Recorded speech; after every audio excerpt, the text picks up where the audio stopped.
vivientes. Y Jehová Dios hizo al hombre y a su mujer túnicas de pieles y los vistió. Señor, ruego mucho tu misericordia en este momento que exponemos tu palabra. No solo, Señor, para que yo la pueda representar y exponer la manera en que tú inspiraste a Moisés a hacerla, sino también, Señor, para que mis hermanos que escuchan y todo aquel que escuche la reciba y la crea, Señor.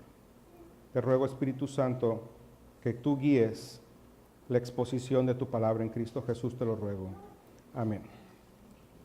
La semana pasada, simplemente pasé una recapitulación, expusimos que tanto los hombres como las mujeres son portadores de la imagen y semejanza de Dios, lo cual significa que reflejan el carácter de Dios y son iguales en dignidad, valor y estima a los ojos de Dios.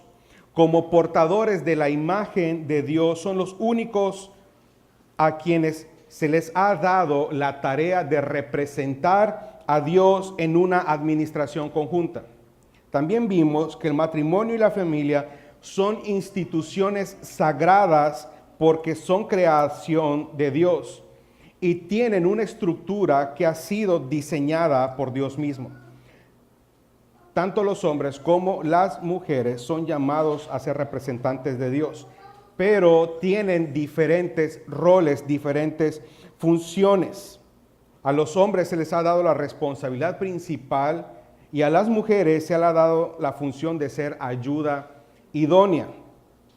La esposa y el esposo entonces se complementan el uno al otro y nada más en la creación está destinado a representar, ¿ya?, y a caminar en unidad como son el hombre, la mujer y la familia.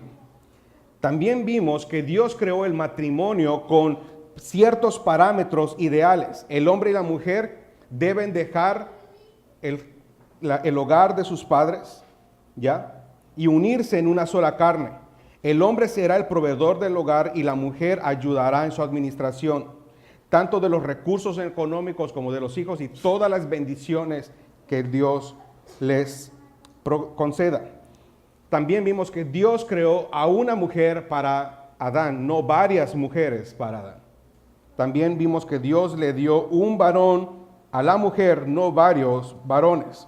Así que también vimos, Dios definió no solamente el sexo, sino la sexualidad del ser humano. Y por último, vimos que Dios debe estar en el centro de nuestros matrimonios. Él es quien une al hombre y a la mujer, y en las palabras de Jesús, lo que Dios unió, no lo separe el hombre. Hoy lo que haremos entonces será exponer el impacto del pecado en el matrimonio, algo así como el antes y después de la caída. Amén. La semana pasada llegamos al versículo 24 del capítulo 2. Hoy estaremos avanzando desde el versículo 25. Por favor, ubíquese en el verso 25 y usted va a notar que Génesis 22-25 nos dice que tanto Adán como Eva estaban desnudos y no se avergonzaban. Ahora, esto va a parecer irrelevante a primera vista, pero si Dios quiso ponerlo allí, no ha de ser considerado irrelevante. Entonces, ¿qué es lo que nos quiere decir con esto? Primero, pensemos, ¿por qué nos vestimos? ¿Por qué tapamos nuestros cuerpos? Bueno, porque vestirse es una manera de pudor, porque vestirse es una manera de no exponerse, es un testimonio de vergüenza, de moralidad. Es una manera de proteger o guardar la intimidad que cada individuo posee. Es una manera también de embellecerse, aunque ya la industria de la ropa es más negocio que cualquier otra cosa. Bueno, lo que tenemos aquí es una prueba de la pureza y de la inocencia que nuestros padres o nuestros primeros padres gozaban. Amén. Ambos no tenían pecado, por lo cual no tenían nada de lo cual avergonzarse. Había pudor, había modestia, había decoro, había decencia, había honestidad, había pureza, había castidad, había moralidad y había integridad. En lo que concierne a la imagen y semejanza de Dios, ambos reflejaban sabiduría, la sabiduría y la justicia de Dios. Hasta este punto, ni Adán ni Eva, nadie en la creación conoce el pecado. Ambos gozaban de una comunión cercana con Dios sin necesidad de esconderse, sin necesidad de ocultarse, sin necesidad de tapar su desnudez. No había nada que les causara algún tipo de vergüenza. Sus conciencias estaban limpias, sus acciones eran limpias, su matrimonio y la tierra gozaban de paz. Adán y Eva eran inocentes y estaban completamente satisfechos con el Señor, su provisión y su cónyuge. Sus diferencias sexuales no traían ningún tipo de amenaza para ellos. Tenían completa confianza el uno a otro. No había nada de lo cual realmente avergonzarse. Ahora, esto significa que a medida que vivieron juntos día a día, no hubo un solo momento de vergüenza en sus vidas. Ni un solo momento. Lo que Dios nos quiere indicar en estos breves pasajes es que no había nada en el ser humano. Dios había creado al ser humano y no le había dado nada de lo cual avergonzarse, ni ellos habían hecho algo que deshonrara a Dios. De manera que por un tiempo, no sabemos cuánto, el matrimonio de Adán y Eva funcionaba bajo el propósito y el diseño que Dios había dado. Ahora, en el capítulo 3, nos encontramos con el relato del pecado y de la caída de nuestros padres. El pecado tenía que venir de fuera porque en ellos no había un principio de pecado. Ellos no nacieron como nosotros. Nosotros nacemos con un sistema, nacemos nosotros con un principio de pecado, una naturaleza pecaminosa. Adán y Eva no tenían eso, por lo tanto el pecado tenía que venir de fuera y así ocurrió. Se produjo la caída de nuestros padres y con ella se rompe entonces la armonía de la creación con el Creador. La belleza del ser humano es ensuciada, la imagen y semejanza de Dios en él es distorsionada completamente. La creación, dice el pasaje, fue sujeta a maldición. Por causa tuya la tierra será maldecida. Los que no tenían nada de lo cual avergonzarse, ahora tenían razones suficientes, no solo para avergonzarse, sino para huir de la presencia de Dios. El capítulo 3 nos introduce a un personaje que no había aparecido y es una serpiente. En Apocalipsis capítulo 12, verso 9 y Apocalipsis 22, Juan, el apóstol Juan, identifica a esta criatura como Satanás. De tal manera que la serpiente aparece como una manifestación de Satanás. No tiene que buscar Apocalipsis, no vamos a ir para allá. ¿Ok? La serpiente aparece como una manifestación de Satanás. En el libro de Ezequiel, capítulo 28, del 14 al 19, nos da una descripción de la hermosura de un querubín llamado en aquel momento Luzbel, que después de cometer o promover una rebelión contra Dios y ser expulsado del cielo, es llamado entonces Satanás. La Biblia indica que era un ser tan astuto, que es un ser tan astuto que logró engañar a la tercera parte de los ángeles de Dios para unirse a él en una campaña para desafiar la autoridad de Dios y sacar a Dios del reino de los cielos. Pero eso no ocurrió. Él y sus ángeles son expulsados y él se convierte en Satanás y sus demonios y sus ángeles son llamados ahora demonios. Ahora, todo esto que acabo de resumir tiene lugar después del capítulo 1, verso 31. En el versículo 31 dice: todo en la creación era considerado como bueno en gran manera. Todo en la creación, todo lo que había hecho Dios era bueno. Esto que acabo de resumir tiene lugar después de esto. ¿Ok? Ahora, Satanás, quien había sido expulsado del reino de los cielos, entra en escena. Y él necesita un instrumento y entiende que la serpiente es el animal más apropiado para llevar a cabo el plan que había ideado. Satanás fue muy astuto cuando vino a Eva. La Biblia describe a Satanás como un león rugiente buscando a quien devorar. Y también lo describe como un ángel de luz, pero él no llegó como un león rugiente ni como un ángel de luz. Tal vez Eva se habría muerto de miedo, cualquiera de nosotros, si un león se me viene, empieza a hablar conmigo. Tan solo acercarme, cualquiera de nosotros hubiese corrido. Y quizás Eva se habría abrumado por la belleza de la luz de un serafín, pero Satanás vino en forma de serpiente. Ahora, la palabra hebrea para describir a la serpiente sugiere que era un animal muy llamativo.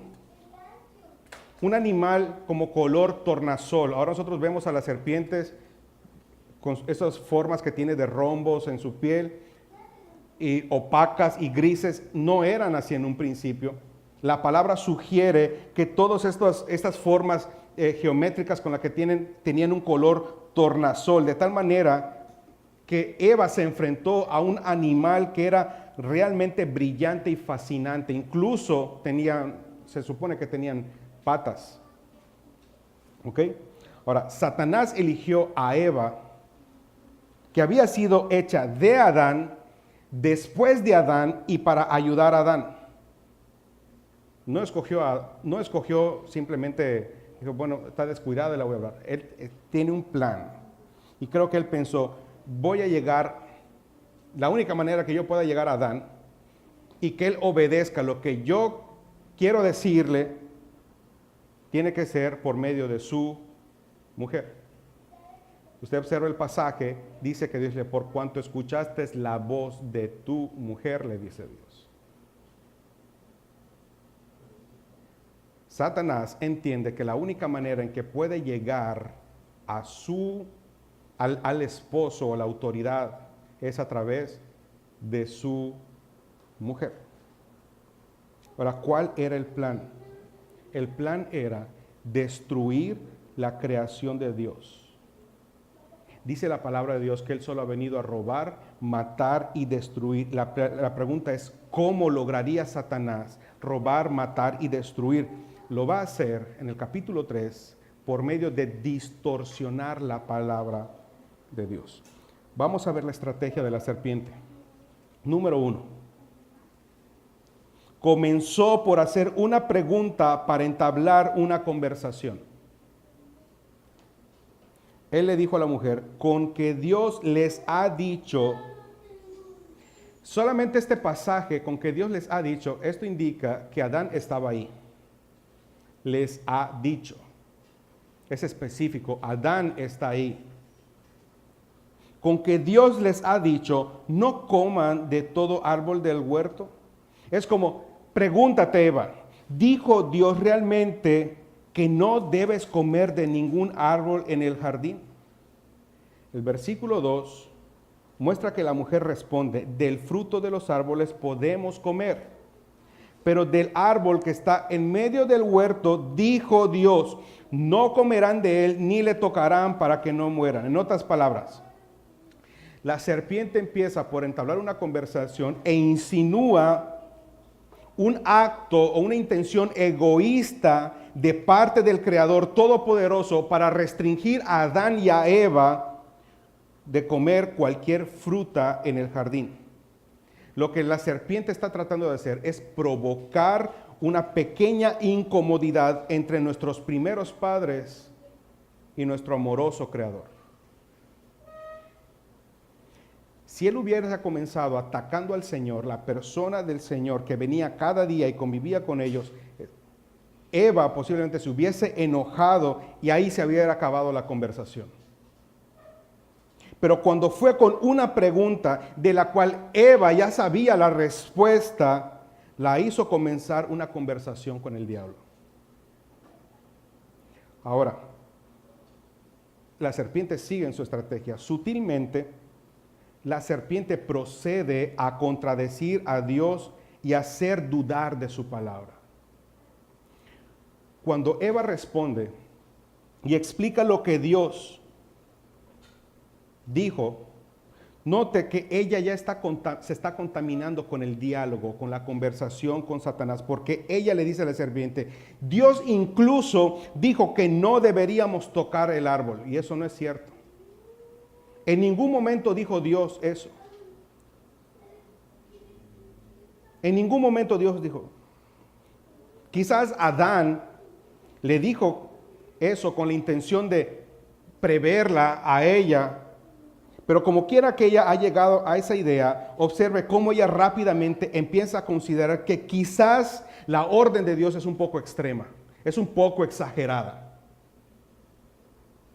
Ahora, si vemos el capítulo 2, notamos que Dios no ha establecido ninguna prohibición de tocar el árbol. De hecho, Eva omitió las palabras generosas de Dios. Dios había dicho lo siguiente, eran libres de comer de cualquier árbol con excepción de uno.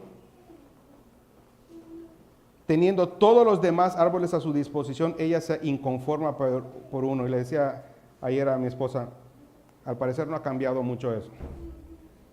Teniendo todo, se inconforma por uno. Número 3. La serpiente contradice lo que Dios había dicho y lo hace al tranquilizar a Eva. Ahora resulta que él está tranquilizando a Eva y le dice a Eva, seguro no vas a morir. Dios le dijo, si tocas ese árbol, si comes de ese árbol vas a morir. Y Satanás le dice, seguro no vas a morir. Él está afirmando esto, no lo está sugiriendo. Él está afirmando, ciertamente no morirás. Y no solo eso, Dios lo sabe. Escuche el versículo 5. Dios sabe que no es así. Dios sabe, pero quiere restringir la posibilidad de que sean como Él, ya que cuando coman de ese árbol, sus ojos serán abiertos y tú serás como Dios, conociendo bien el bien y el mal. Ahora, ¿por qué tanto problema? ¿No deberíamos nosotros saber qué es bueno y qué es malo? ¿No es este conocimiento importante en nuestros días? Entonces, ¿cuál es el problema?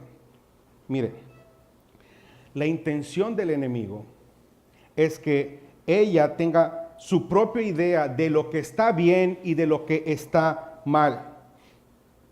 Que ellos diseñen sus propias reglas, que ellos tengan su propio reino, es más, que se apropien del reino de Dios, así como Él intentó apropiarse del reino de Dios en los cielos. Se conviertan en jueces del bien y del mal, se van a exonerar a sí mismos mientras que van a condenar y culpar a otros. Satanás les sugiere que Dios les quiere negar la posibilidad de mejorarse a sí mismos. Hace parecer a Dios un mentiroso.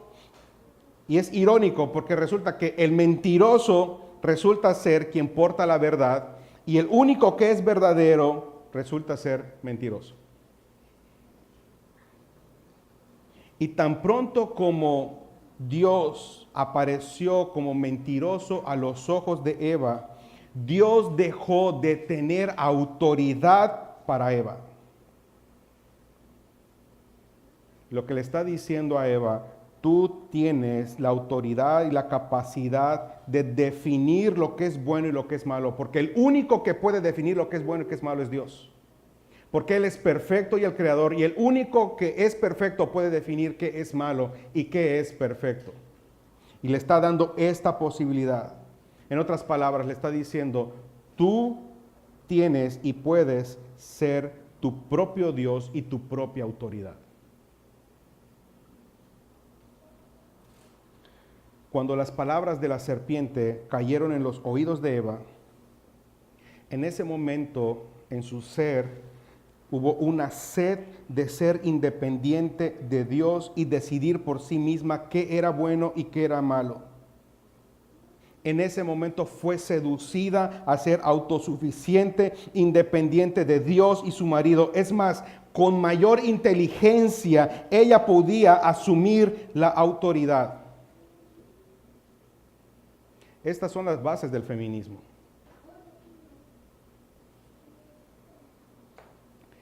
Mujer, ¿has pensado o piensas así? ¿Has creído que es bíblica tu manera de pensar? Temo decirte que has escuchado la voz de la serpiente y has sido seducida. Ahora, ya en el verso 6, Eva decide que Satanás estaba diciendo la verdad. Y ella entiende que en realidad ella tiene una comprensión incorrecta de Dios y de su voluntad. Entonces el fruto, dice el versículo, se hizo bueno, agradable y codiciable, y comió del fruto y le dio de comer a Adán del fruto. Solo hasta ese momento es que el fruto se hizo bueno, agradable y codiciable a sus ojos. Eva fue engañada y ella engañó a Adán. Quizás el hecho de que Eva no muriera instantáneamente le llevó a Adán a considerar que quizás no era eso lo que Dios quiso decir. Pero lo cierto es que Adán y Eva fueron más allá de los límites que Dios había establecido para ellos. Y fue hasta que Adán come del fruto, no cuando Eva comió del fruto, hasta que Adán, la autoridad, come del fruto, que sus ojos, dice el pasaje, fueron abiertos y conocieron que estaban desnudos y cosieron hojas de higuera y se hicieron delantales. A ver, ¿no sabían que estaban desnudos? Sí sabían que estaban desnudos, por supuesto que lo sabían. Pero lo que conocieron fue la vergüenza. Perdieron el pudor, sus conciencias ahora les acusaban por primera vez de algo, de pecado. La belleza había sido ensuciada y la imagen de Dios en ellos se distorsionó. Ahora, ¿dónde estuvo Adán toda esta conversación? Como vimos, Adán estaba ahí. Pero ¿por qué queda en silencio? ¿No era momento de tomar una iniciativa y hablar y poner fin a esa plática? ¿No es lo que debió haber hecho? ¿Por qué Eva no consulta con su marido? Si están los dos ahí. Eva ignoró a su esposo durante todo este tiempo y él no intervino. Adán la observó mientras ella se llevaba la fruta a sus labios, la mordía y la tragaba y no dijo nada. Y luego él simplemente tomó la fruta y en silencio, sin hacer ninguna pregunta, también comió. Silenciosamente ambos pecaron y cayeron e inmediatamente algo murió en ellos. En la Capilla Sixtina, una de las pinturas que hay, aparece Adán en la caída, la escena de la caída, aparece Adán jalando una rama del árbol prohibido para que Eva alcance la fruta. Eso nos da una idea. Adán estaba ahí y no hizo nada, no intervino. Eva ignoró a su marido, no le preguntó. Ambos pecaron y cayeron, inmediatamente algo murió en ellos. Entonces el hombre, la mujer que antes eran amigos de Dios, ahora estaban en un estado de rebelión contra Dios. Esa, amados, es la caída. Satanás engañó a la mujer. Adán no fue engañado por Satanás de la misma manera. No fue seducido, pero comió de la fruta. Él sabía lo que Dios había dicho. Adán sí sabía lo que Dios había dicho y sabía que lo que estaba haciendo su mujer estaba mal y como autoridad y representante de Dios tenía el deber de resistir cualquier intrusión en el reino de Dios, incluso si su misma esposa estaba violando la palabra de Dios. Pero Adán cayó y en ese momento estaba eligiendo unirse a su mujer en su rebelión contra Dios. Él también quería ser independiente del Señor. Y en esa actitud cayó la humanidad con todas sus trágicas consecuencias. Una vez que ocurre la caída, todo cambia. Sus cuerpos, sus corazones y mentes se vuelven esclavos del pecado.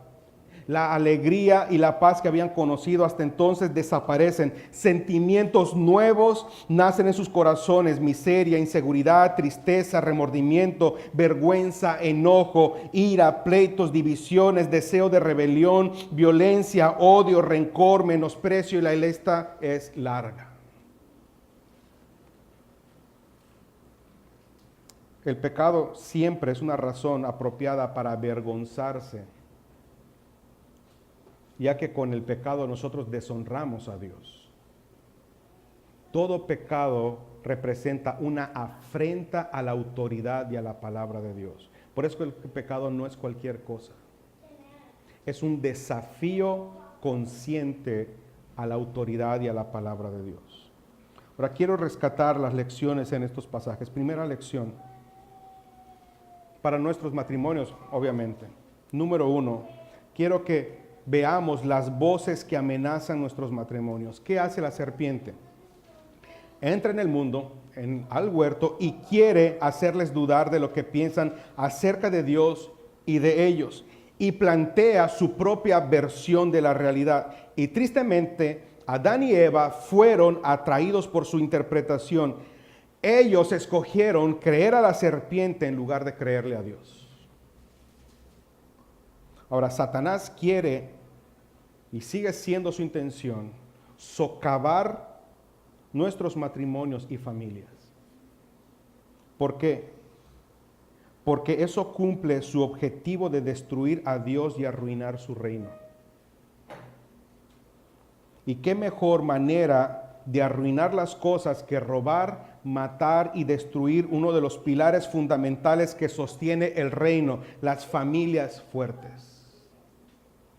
La semana pasada yo les decía que la reunión de la Organización Nacional de las Mujeres dijo que buscará, y cito textual, eliminar todo sexo, todo matrimonio, toda maternidad, todo género y amor, porque todo ello es servilismo legalizado y las relaciones familiares son la base para la opresión humana.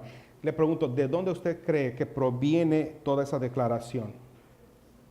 Viene de las mismas entrañas del infierno. Esta es la agenda de Satanás desde el principio de los tiempos. El gran triunvirato que describe Pablo, me estoy refiriendo al mundo, la carne y sus deseos y el maligno, están trabajando, escuche bien, están trabajando para competir con la palabra de Dios respecto al matrimonio y la familia. Mucha de la doctrina que están escuchando sus hijos en la escuela son diseño del enemigo. Todo está en su control en este mundo. Y lo que se está adoctrinando al ser humano es hacer o competir con la palabra de Dios.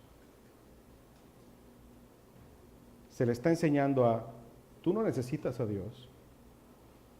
Tú no lo necesitas. Tú puedes ser tu Dios. Tú puedes lograrlo por ti mismo. Sé autosuficiente. Tú no le necesitas a Él. Y por ignorancia nosotros aplaudimos este tipo de enseñanza. El mundo te dice que tus necesidades y felicidad personales, escuchen, esto es para maridos y para esposas. El mundo te dice que tus necesidades y felicidad personal son el objetivo de tu matrimonio. Las mujeres sueñan con el hombre que les haga feliz, que las haga sentir la más importante del mundo. Los varones sueñan con la mujer que sepa hacerle feliz, que lo tenga como el eje de su vida. De hecho, los varones quieren una esposa que sea su mamá, su sirvienta, su doctora, su niñera. Ahora, ¿se da cuenta cuántas veces hice referencias al yo? Yo quiero un varón que sea así, quiero un esposo que sea así y quiero que Dios me lo mande así. En primera, Dios no es casamentero ni es Cupido. Dios da su palabra y ahí están las instrucciones de cómo debe ser un varón y cómo debe ser una mujer. Y si tú agarras cascajo, es responsabilidad tuya. Amén. Pero el mundo no dice nada sobre la santidad. El mundo nada habla sobre el servicio. El mundo no habla sobre la humildad, sobre el sometimiento o cualquier otra cosa que nos haga pensar en Dios. Además, el autojustificar y racionalizar el pecado, escuche, autojustificar y racionalizar el pecado son herramientas comunes de nuestra naturaleza. Ejemplo, los hombres que miran pornografía por internet o que tienden a coquetear con las compañeras de trabajo o que se quejan de sus esposas, así mismo se justifican y racionalizan de la siguiente manera: si tan solo mi esposa me satisfaciera más, si tan solo mi esposa se preocupara más por mí, yo no tendría por qué. ¿Se da cuenta cómo racionaliza y autojustifica su pecado? Las mujeres que controlan o que quieren controlar a sus maridos, que quieren controlar el hogar, a sí mismas se dicen mentiras como: sería mejor si yo me hiciera cargo de. Y la lista de ejemplos podría seguir sobre las voces que compiten contra nuestros matrimonios. Todas son excusas que demuestran la rebelión contra el diseño de Dios. Nada que se oponga a Dios y su palabra serán de ayuda para vivir según el propósito de Dios para el matrimonio y la familia. Si usted practica esto o cualquier otra cosa que contradiga la voluntad de Dios, usted, varón o mujer, está en pecado. Número 2, segunda lección. Nuestra búsqueda de ser igual a Dios. Una de las realidades más tristes de la caída es que marcó la búsqueda de la humanidad de ir más allá del papel que Dios le asignó.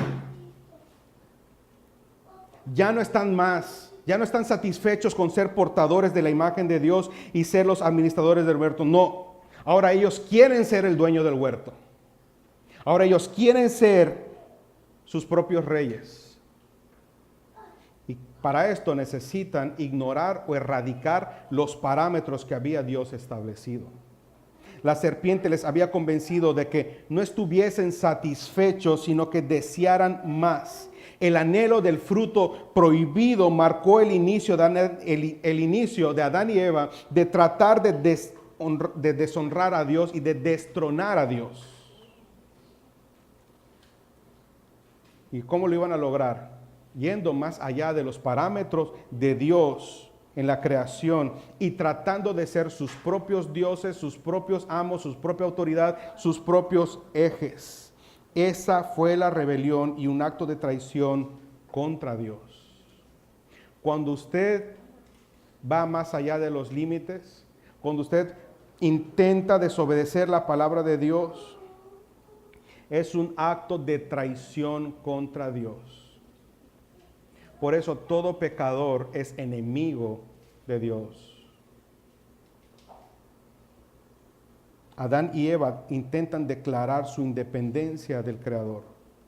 Y mire, gran parte del pecado en nuestros matrimonios y familias es por el rechazo de los parámetros de Dios para nuestra vida y un intento de ser dioses de nuestros propios reinos. En nuestros matrimonios hay muchas maneras en las que tratamos de sustituir a Dios con nosotros mismos.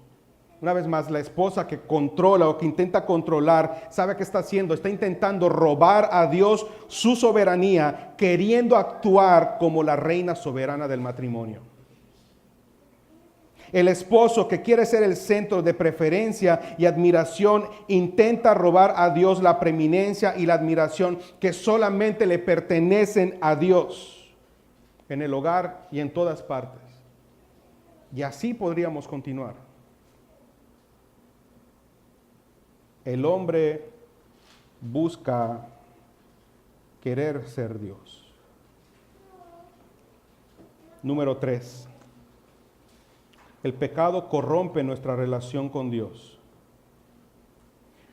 Adán y Eva experimentaron vergüenza por su transgresión.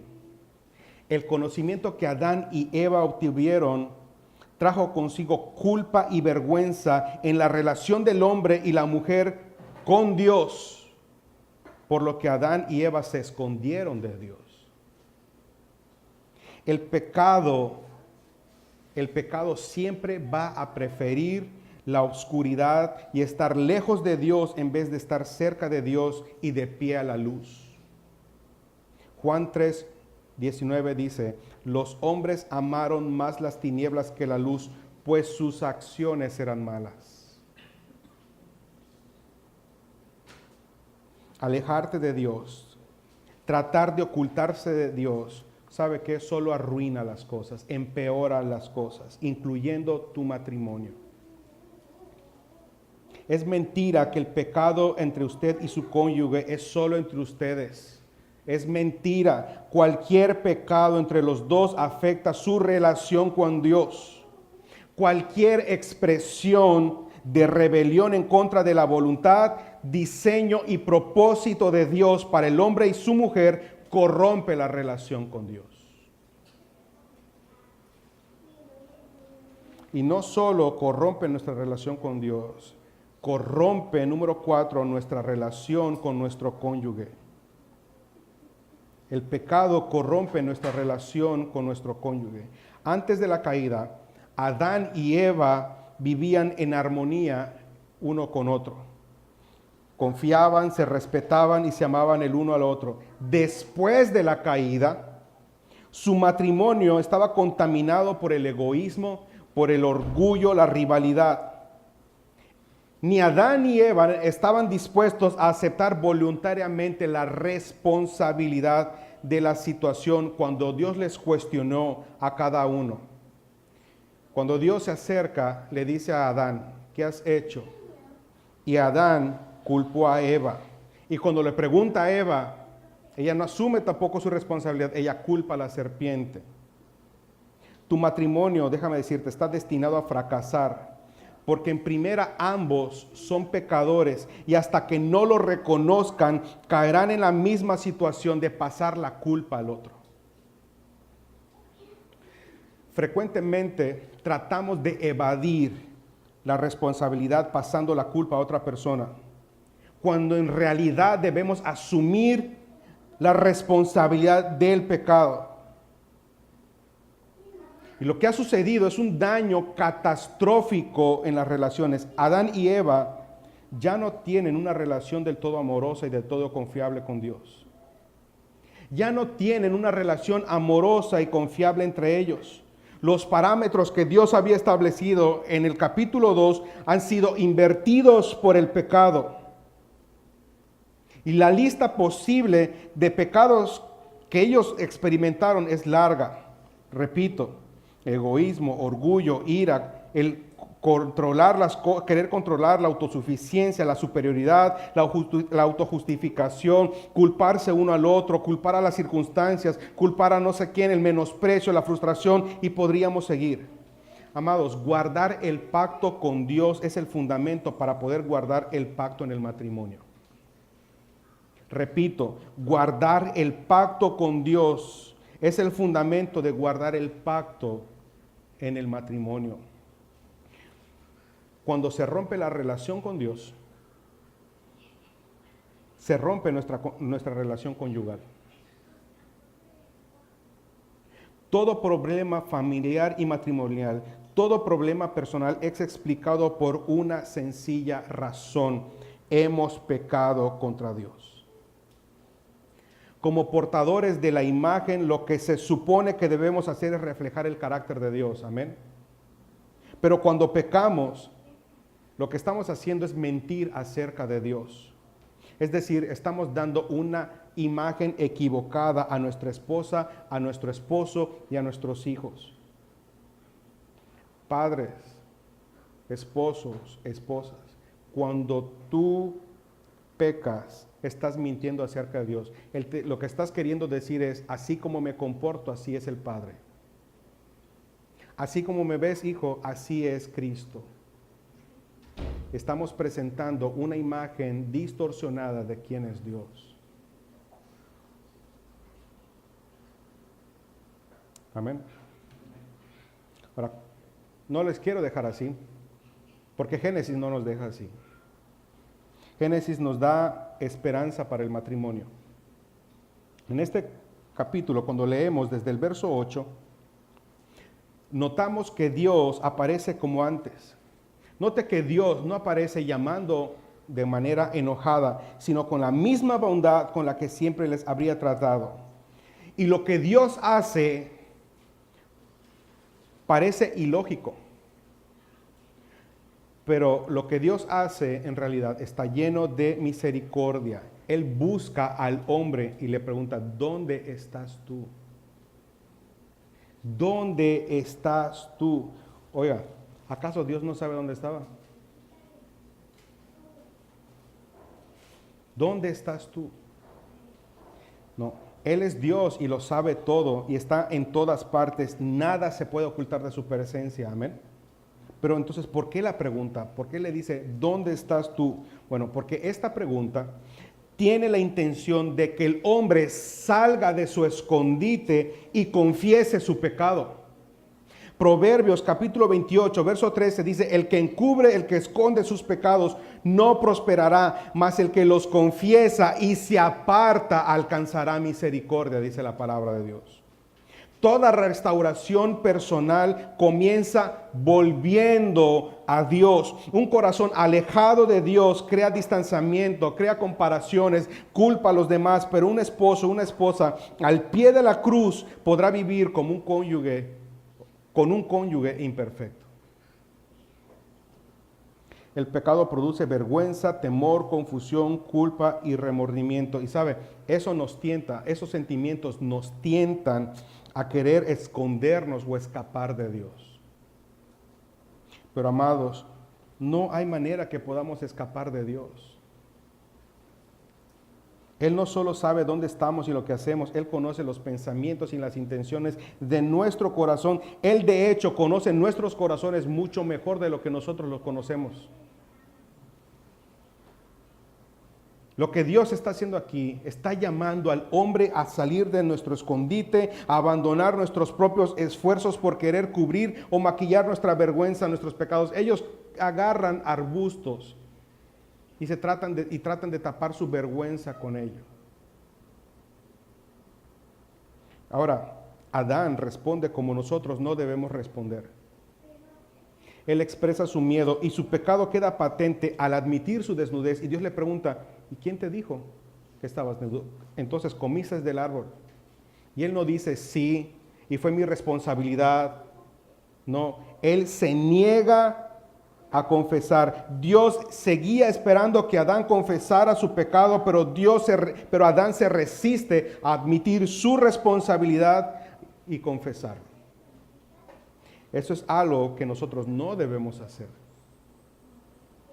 Cuando el pecador se rehúsa a arrepentirse, sufre el juicio. Cuando se arrepiente, recibe perdón. La cuestión sigue siendo lo mismo, arrepentimiento. Arrepentimiento. En lugar de arrepentirse de manera miserable, culpa a Eva. Y no es otra cosa que culpar a Dios. En lugar de admitir su pecado, culpa a Dios por darle a esa mujer. Note que en el pasaje, él no la llama Eva, ni la llama carne de mi carne, hueso de mis huesos. Él se refiere a ella como la mujer que me diste. La mujer que me diste. Y sabe, Adán solo está intensificando la tragedia, su tragedia. Adán a sabiendas había violado la ley de Dios, pero seguía sin estar dispuesto a admitir su pecado, confesarlo y arrepentirse. La pregunta es, ¿qué harás tú? ¿Serías tan cínico o cínica de oír la palabra de Dios e irte como si no escuchaste nada?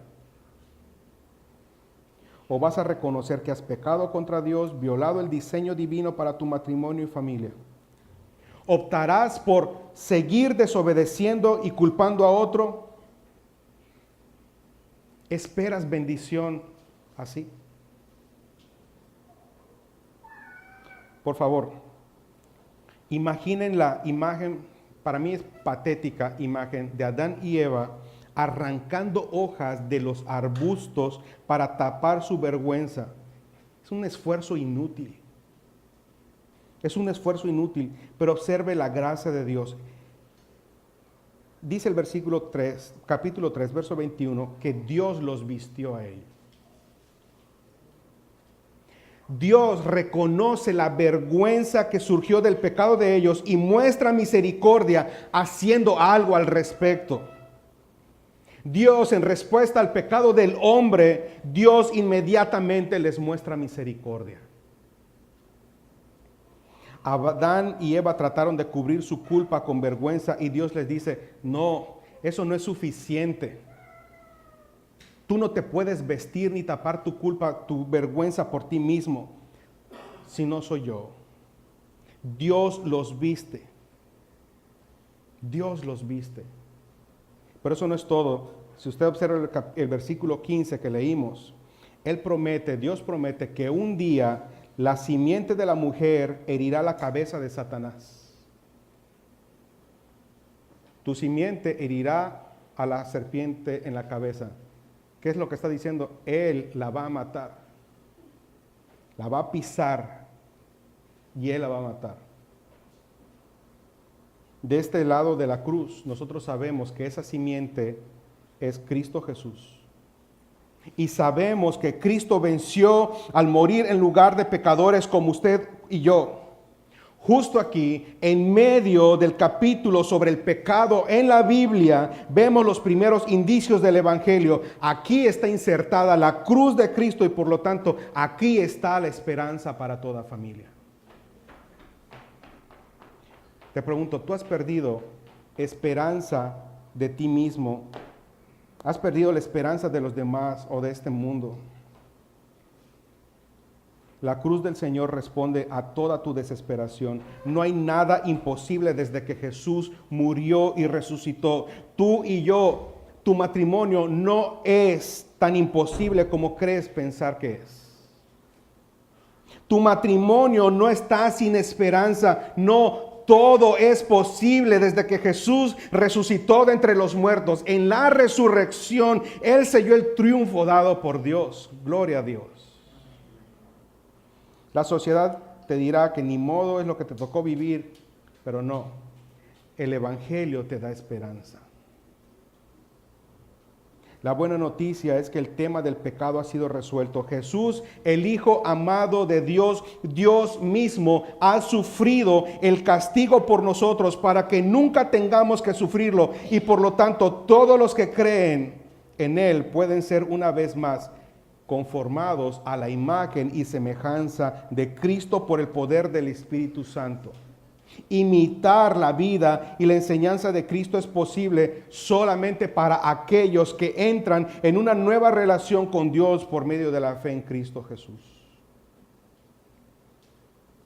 Cuando usted lucha con el pecado en su matrimonio, ¿qué hace?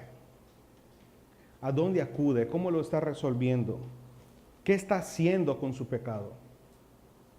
Muchos de nosotros dedicamos mucho tiempo y energía enfocados en querernos deshacer del pecado, pero nos descuidamos en llevar a Cristo nuestros pecados, a Cristo nuestros matrimonios, a Cristo nuestras familias y aplicar, escuche, aplicar deliberadamente el Evangelio en nuestras luchas matrimoniales. Si eso le está caracterizando como matrimonio y familia, no hay mejor momento para arrepentirse que hoy. Cada vez que escuchamos un sermón sobre la cruz, como esposos cristianos, nuestro Señor nos está enseñando cómo amar a nuestras esposas. Así como Cristo amó a su iglesia y dio su vida por ella, y como la esposa se somete al esposo, así como Cristo se sometió al Padre. Escucha las palabras de San Agustín. ¿Cómo describe esto? Decía él, como un novio, Cristo salió de su hogar, llegó al lecho matrimonial de la cruz y allí en la cruz consumó su matrimonio y amorosamente se entregó al tormento en lugar de su novia y allí se unió con ella para siempre. La cruz de Cristo siempre debe evocar en nosotros el asombro, el amor, la gratitud y la alabanza por la gracia salvadora que nos ha sido dada de manera gratuita a costa del único y amado Hijo de Dios. Se trata entonces de lo que Dios está haciendo por nosotros, por nuestra redención, fuera de nosotros, sin ninguna ayuda de nosotros, sin ninguna aportación más,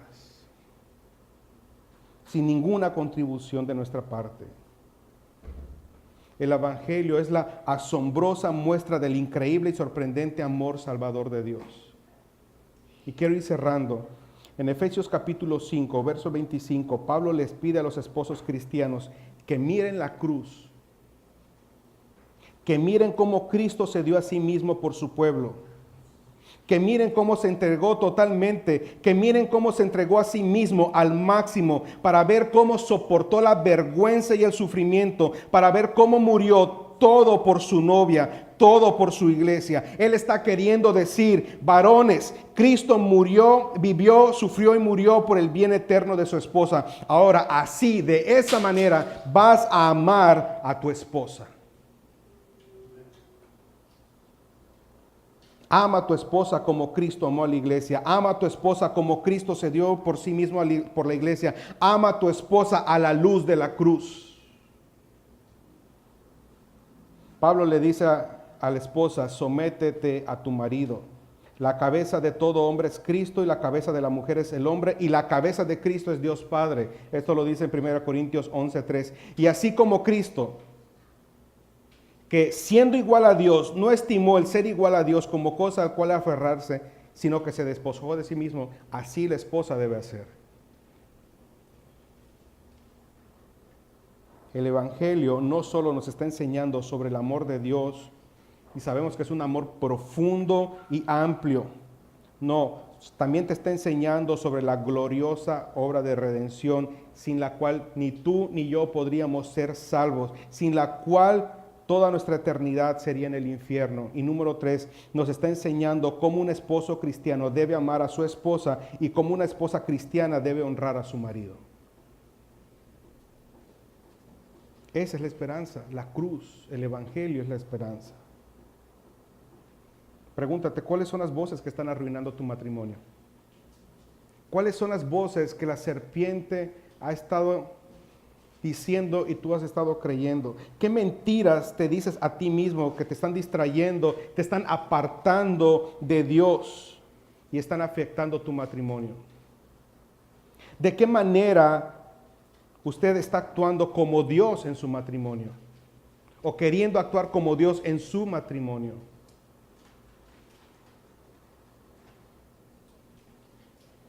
Confiese sus pecados, no solo a Dios, confiese también a su esposa. Confiese también a su esposa. Señor, perdóname. Mientras a la esposa uno le deja lastimada. No solamente, Señor, perdóname tú. No, es perdóname e ir y pedirle perdón a la esposa. Pedirle perdón a Dios e ir y pedirle perdón al esposo. Y juntos, a la luz de la cruz, amarse.